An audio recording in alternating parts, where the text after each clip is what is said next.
का हमारा टॉपिक है सीएनसी बीएमसी की ड्राइंग में first angle and third angle projection का यूज कहाँ करते हैं। अर्थात सीएनसी बीएमसी की जो ड्राइंग होती है उसमें फर्स्ट एंगल थर्ड एंगल हम यूज करते हैं, वो करते कहाँ हैं। तो आंसर देखो, first angle third angle projection का यूज 2D ड्राइंग में किया जाता है। फर्स्ट एंगल थर्ड एंगल कहाँ यूज करते हैं हम?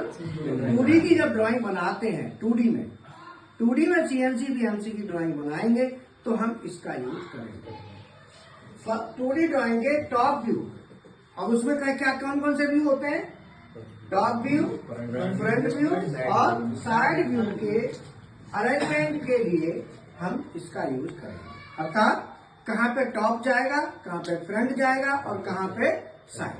क्योंकि 2D में जब ड्राइंग बनती है तो उसके 3 व्यू होते हैं, टॉप व्यू, फ्रंट व्यू और साइड व्यू।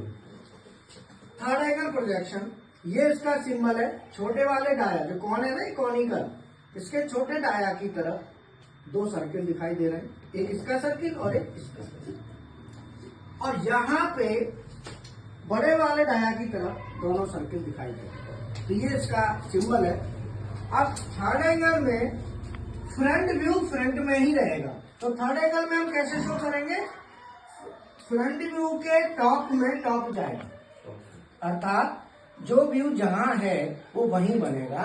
टॉप है तो टॉप में बनेगा, फ्रंट है तो फ्रंट में, लेफ्ट है तो लेफ्ट में और राइट का है तो राइट में। अर्थात हमारा फ्रंट व्यू के टॉप में जाएगा, लेफ्ट में जाएगा, राइट। फर्स्ट एंगल प्रोजेक्शन में टॉप व्यू फ्रंट के नीचे जाएगा। फ्रंट नहीं चेंज होता, फ्रंट अपनी जगह पे, टॉप उठ के कहा गया? नीचे। चेंज कौन हुआ?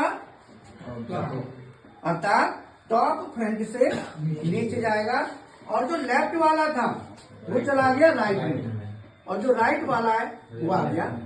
अर्थात फर्स्ट एंगल प्रोजेक्शन में सभी व्यू चेंज हो जाते हैं फ्रंट को छोड़ के, फ्रंट वहीं रह जाती है। तो फ्रंट व्यू को छोड़ के सभी व्यू चेंज होंगे। थर्ड एंगल में ये व्यू चेंज नहीं, जो जहां है वो व्यू वहां रहेगा। ये आपको ध्यान रखना, ठीक है ना।